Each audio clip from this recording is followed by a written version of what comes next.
Cette vidéo vous est présentée par la boutique de Diceall.com, les prix les plus bas sur vos jeux de société favoris.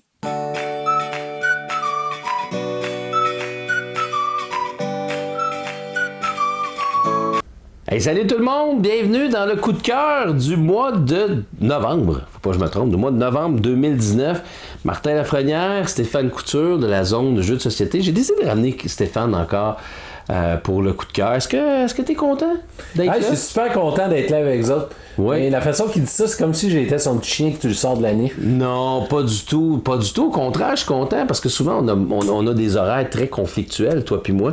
Toi, tu es occupé à faire des vidéos chez toi, moi à faire des vidéos chez moi. Ouais. Donc, c'est rare qu'on se retrouve ensemble. Oui, effectivement. Mais on est ensemble en esprit. Oui, puis la dernière fois, on était au Valet de Cœur pour faire la présentation. Et là, on est revenu dans mon sous-sol. C'est-tu le tien ou le mien? Ben là, c'est le mien. Ah non, c'est le tien. Il y a un petit peu plus de jeux que dans ma vie. Hey, tu t'en viens pas pire aussi chez vous. Ouais, t'as plus de place aussi. Ouais, c'est ça. Un petit peu plus dans l'espace qu'on a. Ouais, c'est ça. Fait que là, on est là pour vous donner notre magnifique coup de cœur du mois de novembre. Et on aurait aimé ça, faire ça à l'extérieur, vous présenter toute la magie de Noël et du temps des fêtes avec la neige. Ouais. Mais il y a non. plus de neige. Il n'y a plus de neige présentement au Québec. Il faisait même 10 degrés ce matin. Ouais, c'est vrai. Puis c'est maintenant tout dégueulasse, boueux. Et fait qu'on a décidé de faire ça avec ma bibliothèque de jeux. Fait que toi, Stéphane, quel était ton coup de cœur du mois de novembre? Hey, je te laisse deviner. Vite, comme ça. Le premier qui te passe par la tête. Aeon's Legacy. T'es-tu malade? Oh, OK. On a tous perdu nos games d'Aeon's Legacy. Oh, ouais, puis ça on a fini notre Legacy, par exemple. Oui, mais ça a fini en queue de poisson. Ouais, pour nous autres. Mais ça a l'air que JP de l'école de jeu a dit que c'était le jeu le plus facile qui existe sur la planète. Et nous, on a gagné 3 games. Hey, j'aimerais ça qu'il nous explique comment il a fait ça. Ouais, on doit être vraiment poche. Fait que non, je m'excuse. Je sais pas sur laquelle. C'est pas Aeon's Legacy, c'est Wingspan. Une belle découverte pendant le mois de novembre. Ah ouais, Wingspan. Ouais, Wingspan. Qui est ici, d'ailleurs. On pourrait présenter la magnifique boîte. Regarde ici, regardez ça. Ouais, wow. Hey, magnifique jeu. Hey, sérieusement, Martin, là, le jour où j'ai vu ce jeu-là apparaître, puis t'as commencé à m'en parler, j'ai dit... Hey, penses-tu va vraiment perdre mon temps à jouer avec des petits oiseaux, avec leurs petits œufs, pis tout ça? Hey, mais c'est génial comme jeu. C'est vraiment génial. C'est vrai. C'est passionnant. T'as pas vraiment besoin de te casser trop la tête. Puis c'est un jeu qui est pas très très long, 1 heure à peu près, là, justement. Ouais. Puis c'est plus... C'est un jeu familial, mais en même temps, c'est un jeu pour gamers en même temps. C'est bizarre à dire, malgré le thème. Fait que vraiment, mon coup de cœur de ce mois-ci, du mois de novembre, en fait, ça a été Wingspan. Moi, je suis pas d'accord avec toi là-dessus, malheureusement, mais on pourra s'en parler. Jamais d'accord avec moi. On pourra s'en parler. Moi, c'est un excellent jeu, mais je peux pas dire qu'il me fait triper au max. Ouais. Mais je suis d'accord avec toi. C'est difficile. Non, mais c'est des check l'oiseau. Mais en tout cas, non, c'est un très bon jeu, c'est très bon. Je trouve que c'est. Mais je pense qu'il a été trop hypé, celui-là. Je m'attendais à plus que ça, mais je suis d'accord avec toi. C'est un bon jeu. Je pense qu'il vaut la peine de se procurer. Fait que voilà, bravo. Moi, mon coup de cœur, Stéphane, c'est un jeu que tu n'as jamais joué. Et c'est un jeu que à peu près la moitié de ta bibliothèque. Ouais, mais c'est un jeu que je n'ai pas avec moi. Hein? Non. Attends un peu, je vais le deviner. Non, c'est impossible. On n'en a jamais parlé ensemble. Oh non, c'est vrai, on n'a jamais joué. On n'a jamais parlé. Non, parce que je l'ai découvert grâce au Lac à l'épaule ludique, le LAL. Que j'ai joué donc avec David, j'ai joué avec Jean-Philippe de Board Game Québec, Martin Montreuil, Stéphane. Non, c'est le jeu Cryptid. Et là, on va voir des images qui vont apparaître présentement. Voilà, c'est beau, hein? Alors, dans Cryptid, je vais t'expliquer très rapidement. C'est un jeu de déduction où, dans le fond, on a comme un plateau qui représente, je sais pas moi, une montagne, de l'eau, des plaines, des forêts et tout ça. Puis, le Cryptid, c'est un monstre et on doit essayer de trouver sur quelle case il est exactement. Puis, la manière que ça fonctionne, c'est que chaque joueur va avoir, dans sa main, va avoir un livret. Puis mettons qu'on joue la partie B, tout le monde va prendre la page B puis ils vont avoir des indices qui vont nous dire où peut se trouver le monstre en question. Mais moi, j'ai une partie des indices. Toi, tu as une partie des indices. Tous les joueurs ont une partie des indices. C'est que quand on les met tous ensemble, il y a juste un endroit sur le plateau qui peut se retrouver. Donc, le but du jeu, c'est de poser des questions aux autres. Puis, dépendamment de leurs réponses, on va placer sur le plateau. Par exemple, si je dis, est-ce que le cryptide peut être dans une forêt? Puis là, je te pose la question. Toi, tu regardes dans ton livret. Donc, toi, tu vas me dire oui ou tu vas me dire non, c'est pas possible. Et on va mettre des petits jetons de bois, soit un cercle ou un carré, pour nous dire là, non, c'est impossible, il peut pas être là. Là, c'est possible, il peut être là. Puis donc, en se posant plein de questions comme ça, on finit par trouver l'endroit à peu près où devrait se retrouver. Et donc, le but du jeu, c'est d'être le premier à trouver l'endroit du cryptide. C'est un jeu semi-coopératif puis semi-compétitif. Je dirais que c'est plus compétitif, mais tout le monde doit répondre de façon honnête aux indices qu'ils ont. C'est magnifique ce jeu-là. Ça a été une découverte. Ça a l'air intéressant. Puis je me rappelle quand David a dit on joue-tu à Cryptide, j'étais comme puis quand tu regardes le jeu, il est pas super beau. Ça n'a pas l'air si intéressant que ça, mais c'est vraiment le fun. Il faut être 3 minimum pour jouer, par exemple, à Cryptide. On ne peut pas jouer à 2 joueurs. Mais c'est un beau jeu de déduction. C'est définitivement mon coup de cœur. Puis pour ceux qui me connaissent, peut-être qu'ils auraient pensé que c'est Cloudspire qui aurait pu être mon coup de cœur. Ouais, mais c'est à ça que j'ai pensé. On a joué ensemble. Mais j'ai pas joué assez à Cloudspire encore. J'ai joué une partie avec toi, puis c'est une partie découverte. Puis après ça, j'ai pas eu le temps. Donc ça va peut-être revenir dans d'autres épisodes. Ah bon. Hey!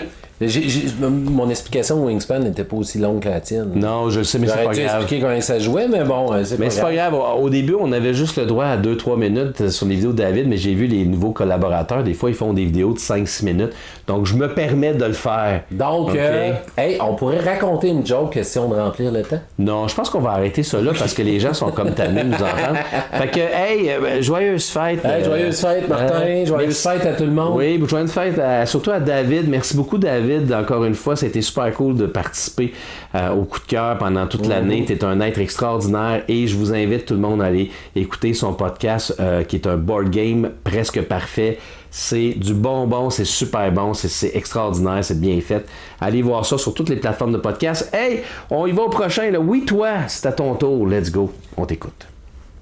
De mon côté, pour mon coup de cœur du mois de novembre 2019, c'est un jeu que j'ai joué au Salon du jeu de société de Montréal 2019. Je n'ai pas dans ma collection. C'est un jeu que je risque de me procurer parce que j'ai quand même apprécié l'expérience. C'est pour ça que c'est mon coup de cœur. Je parle ici de Les Tavernes de la Vallée Profonde, ou en anglais The Taverns of Tiefenthal, qui est un jeu de Wolfgang Warsch, qui nous avait offert très futé, vraiment très futé, un auteur que j'aime bien.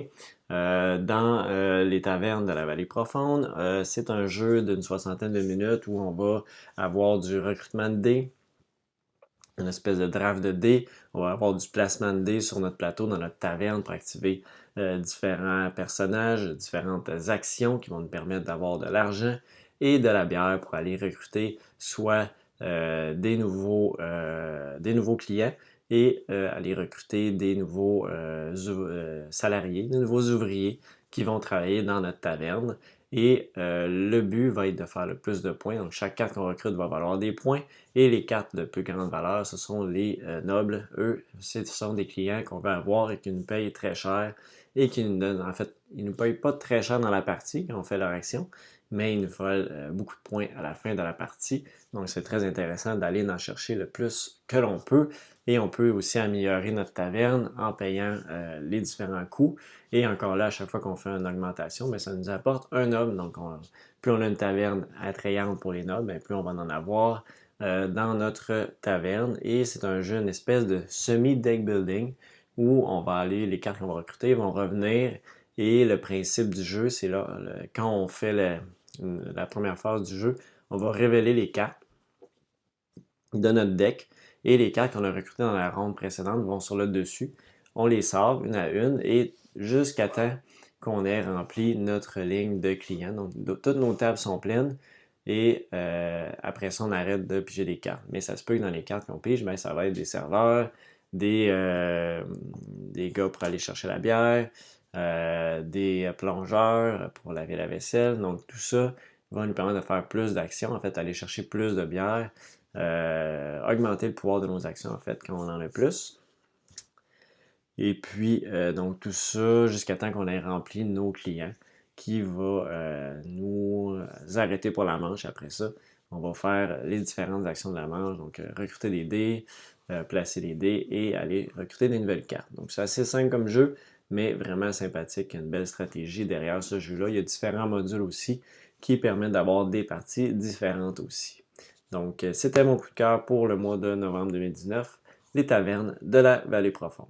Et salut à tous amis québécois et à toute la gang dont vous êtes, c'est Mousse de la chaîne Je Découvre. Et aujourd'hui, je vous parle de mon coup de cœur concernant le mois de décembre. Et sans plus attendre, je vous montre, c'est Marvel Champions, le LCG, le Living Card Games, ou alors le jeu de cartes évolutif, fait de 1 à 4 joueurs, des éditions FFG, qui est sorti en mois de décembre et qui est déjà en rupture. Donc à vous de me dire, amis québécois, si chez vous il est toujours disponible, en tout cas en VF.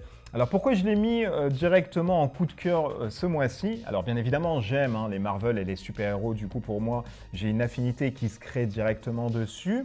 Mais il y a aussi le côté Living Card Game que moi j'aime énormément et j'ai pas tellement de temps en tout cas à faire avec les vidéos, le travail, etc.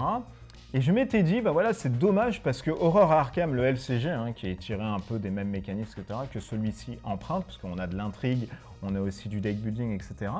Et je m'étais dit, c'est compliqué à mettre en place parce que faire une campagne, c'est assez lourd dans Horror Arkham. Et celui-ci, en fait, pallie à toutes les faiblesses qu'Horror Arkham, par exemple, peut avoir. C'est-à-dire que le deck building est très simple. Vous prenez les cartes du héros que vous avez choisi, vous prenez le super vilain, vous construisez son deck, vous rajoutez une affinité qui est bleue, verte, jaune ainsi que rouge à votre héros de base et vous êtes fin prêt à jouer. Donc en fait la mise en place est très rapide, on est sur 5 minutes top chrono et vous êtes enfin prêt à jouer. Mécaniquement ça tourne très bien, le gameplay est très bien, c'est très stratégique, c'est très frénétique et en même temps c'est très rapide. Je pense que les plus rapides parties j'ai pu faire 10 minutes et les plus longues c'était à peu près 35 minutes. Donc moi, ça me va très bien, ce genre de format où c'est très rapide à mettre en place, c'est très rapide à jouer, c'est très nerveux. Donc voilà, c'est un jeu que je vous conseille en tout cas. Marvel Champions, ça vaut à peu près une 60aine d'euros. Le prix, c'est vrai que ça pique un peu, sachant qu'il y a uniquement des cartes. Il y a un thermoformage à l'intérieur qui est quand même mal foutu parce qu'il n'y a pas d'insertion d'intercalaire pour pouvoir mettre vos différentes cartes et les ranger. Je trouve ça un peu dommage. Il y a plein d'extensions qui vont arriver. Ils ont annoncé Thor, ils ont annoncé Captain America, Miss Marvel, le Green Goblins aussi qui devrait arriver et d'autres qui vont pouvoir arriver. Je pense que les X-Men vont pas tarder à arriver avec une Deluxe, etc. Donc voilà, ça a été mon coup de cœur, Marvel Champions. Si vous aimez les jeux de cartes évolutifs, si vous aimez ne pas vous prendre la tête comme moi et chercher des jeux très nerveux, très frénétiques, très rapides à mettre en place, je vous conseille vivement ce Marvel Champions. Et si vous voulez voir à quoi ça ressemble, n'hésitez pas à aller sur la chaîne, j'ai fait une review dessus. D'ici là, je vous dis au mois prochain, passez de très bonnes fêtes à vous. Amis québécois, au revoir, des bisous partout, allez, ciao la gang! Joyeux temps des fêtes tout le monde, ici Marc-Antoine de chez Etu Game, merci de l'invitation, j'aime ça les vidéos coup de cœur comme ça, c'est le fun! Être avec du monde dans une vidéo, ça s'écoute bien, ça se filme aussi bien. Mon coup de cœur du moment, c'est encore un petit jeu de chez Space Cowboy, un petit jeu sans prétention de la main de Franck Critan, Grégoire Larguet et Sébastien Pochon. C'est un jeu d'achat et de pose de tuiles. Vraiment excitant, il y a plein de petites affaires clever là-dedans. À ton tour, ce que tu vas faire, c'est que tu vas prendre jusqu'à 3 jetons ou acheter des tuiles qui sont au marché, là, au coût indiqué qui va changer de partie en partie, et les placer devant toi pour essayer de faire des combos de couleurs, des combos de type, ou juste, il y a des petites mécaniques aussi. Là. Je ne vous dirai pas tous les secrets du jeu, mais c'est vraiment bien. Ça fonctionne bien. Comme je vous dis, c'est sans prétention, ça se joue en 15-20 minutes. C'est écrit 30 là-dessus, mais c'est un vil mensonge. J'ai envie d'en faire une autre. J'ai envie d'en faire infiniment, puis c'est ça qui fonctionne. J'ai joué à beaucoup de petits jeux dans les derniers mois, et souvent, tu n'as pas le clic, puis celui-là, il a cliqué. Je ne sais pas si c'est le visuel qui est vraiment cool, la thématique qui est super bien intégrée, l'édition qui est vraiment le fun en général, mais tu as envie d'y retourner, et c'est surtout un jeu qui réinvente pas la roue, mais qui fait la job. Puis ça en prend. Des jeux qui font la job, ça t'en prend dans ta bibliothèque, ça t'en prend dans ta vie. Tu as envie de faire comme un petit jeu de 20 minutes, tu sais pas si ça va être le fun, mais celui-là, il marche, puis il est le fun, puis il fait la job. Donc c'est ça. Bye! Salut à tous, j'espère que vous allez bien. Aujourd'hui, c'est une Voilà, un petit coup de cœur un peu particulier puisque je tiens mon smartphone, c'est pas parce que je m'en fous de vous, c'est parce que dedans se trouve mon précieux.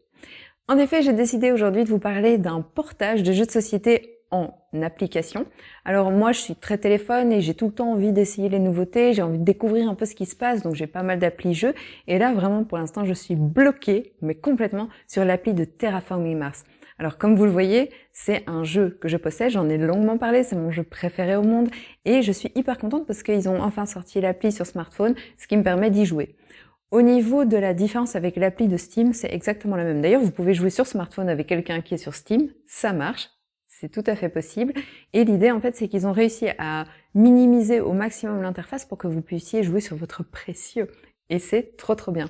Pour ceux qui connaissent pas Terraforming Mars, c'est un jeu dans lequel vous allez essayer de marquer un maximum de points de terraformation en essayant de faire en sorte de rendre la planète habitable. C'est absolument brillant, ça marche trop bien. Et cette version-ci, en fait, a, entre guillemets, la grande joie de vous montrer des animations, des graphismes et des designs qui sont beaucoup plus joli que ce qu'on peut s'attendre dans le jeu de base, qui est, faut le dire, assez moche. Donc ça reprend tout à fait très fidèlement l'esprit du jeu. On a la possibilité de régler un petit peu les paramètres pour savoir si on veut jouer en draft ou pas, si on veut jouer avec les règles avancées ou pas, et ça marche, mais du tonnerre, c'est absolument canon, c'est vraiment efficace. Juste comme l'appli vient d'être lancée, il y a quelques petits bugs que j'ai pu expérimenter, mais que j'essaie de faire remonter le plus possible parce que c'est un peu embêtant, mais je pense que c'est voué à s'améliorer. Mais à part ça, c'est vraiment génial. Et alors du coup, moi, je suis très contente parce que j'ai réussi à humilier l'IA, à lui mettre vraiment 60 points dans les dents, et c'était juste vraiment parfait.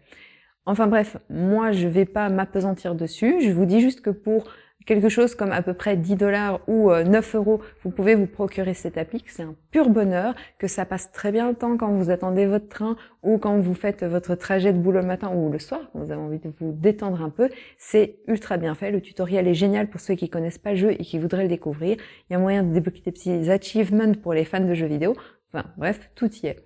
Les petits bugs qui arrivent occasionnellement sont pas mortels, ça permet juste de faire remonter l'info comme quoi, de temps en temps, il y a une carte bloquée ou un truc comme ça, mais à part ça, ça fonctionne du tonnerre. Et voilà, c'est tout pour moi pour aujourd'hui. Moi, je vous fais des bisous et je vous dis au mois prochain. Salut! Bonjour chers amis joueurs, ici LP et vient le temps de présenter mon coup de cœur pour novembre. Dans mon cas, c'est un magnifique jeu super beau. C'est une réédition d'un jeu de 2011, je crois, qui s'appelle Yggdrasil. La réédition s'appelle Yggdrasil Chronicles. Qu'est-ce que c'est Yggdrasil Chronicles? C'est un jeu coopératif, une espèce de Tower Defense d'une certaine façon. C'est un jeu coopératif où on va incarner un dieu nordique, fait que Thor, Odin, Heimdall, Tyr et compagnie, Freya et autres, Frigg, et on va tenter de repousser les forces du mal puis de survivre assez longtemps pour repousser, pour que Yorgoman, quelque chose comme ça, se rende à bon port. Donc, on doit avoir à survivre pendant un certain nombre de tours de jeu, tout en repoussant toutes les forces du mal qui vont. Les forces du mal sont représentées par Elle, par Loki, par Surtur, par le Fenrir. Il y a le serpent, dont Nidhogg. Fait qu'il y a différentes divinités maléfiques qui vont entreprendre différentes actions pour tenter de faire tomber l'arbre Yggdrasil. Fait qu'on va aller récolter des reliques, des artefacts puissants, on va aller récolter des soldats sur Midgard, on va aller récolter l'aide des elfes noirs, on va aller chercher des veines, ainsi de suite, les créatures de la nature, pour tenter de combattre toutes ces forces-là. Yggdrasil, c'est un jeu très particulier, entre autres, surtout la nouvelle version, parce qu'il y a un plateau gigantesque qui doit faire comme 1,5 pied d'eau, qui représente l'arbre d'Yggdrasil. Yggdrasil, c'est le nom de l'arbre dans lequel tous les mondes se rattachent dans la mythologie nordique. Et l'arbre est en 3 étages. L'étage central va bouger selon les actions qui sont entreprises par les dieux maléfiques. Chaque étage est séparé en 3 mondes différents d'Yggdrasil. Fait qu'il y a le Midgard, il y a l'Asgard, il y a tous les autres mondes. Le Jotunheim, quelque chose comme ça. Mais il y en a 9 comme ça qui représentent les différents lieux sur lesquels on peut aller prendre des actions. Puis on va avoir toujours à se déplacer soit de façon verticale, soit de façon horizontale. Fait qu'on reste sur le même lieu, mais on va dans le monde qu'on veut, ou on change d'1 ou 2 étages. Il faut aller repousser Surtur, elle, qui tente de monter vers le haut pour détruire Asgard.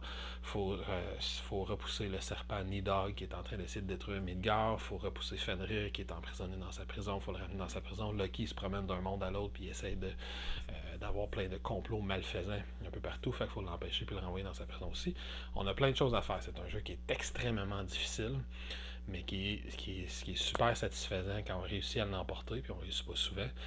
Puis c'est un jeu, surtout la nouvelle version, comme je l'ai dit, c'est un jeu qui est très beau. Puis en plus, le plateau, il est très utilitaire. Il y a des places pour aller serrer toutes les cartes à l'intérieur du plateau. Les meeples vont s'insérer à différents endroits sur le plateau pour représenter la force des monstres. Les pouvoirs de Dieu sont intéressants. Les géants de glace sont des petits meeples bleus qui vont aller bloquer certains endroits, qui vont littéralement se slider sur certaines divinités ennemies pour montrer qu'ils sont renforcés par les géants de froid. Fait qu'il y a plein, le plateau vit et ça aide ça contribue à l'immersion au niveau thématique dans le jeu. C'est vraiment une très très grande phase dans le jeu. Puis en plus, dans la nouvelle version, il y a une espèce de petit livret de campagne qui est super bien fait, qui raconte des légendes nordiques, qui est très beau, puis il y a les parties de base à l'intérieur de ça, mais il y a une petite mini-campagne de 6 parties dans lesquelles on peut faire évoluer son personnage qu'on a choisi. Fait que Thor peut devenir de plus en plus fort, et ainsi de suite. Fait que ça, c'est un petit plus intéressant, puis j'aime beaucoup qu'ils n'aient pas que fait l'aspect campagne, ils ont ajouté l'aspect campagne aux parties de base, donc on peut quand même jouer des parties de base, mais on peut faire l'aspect campagne, puis il n'est pas si cher que ça.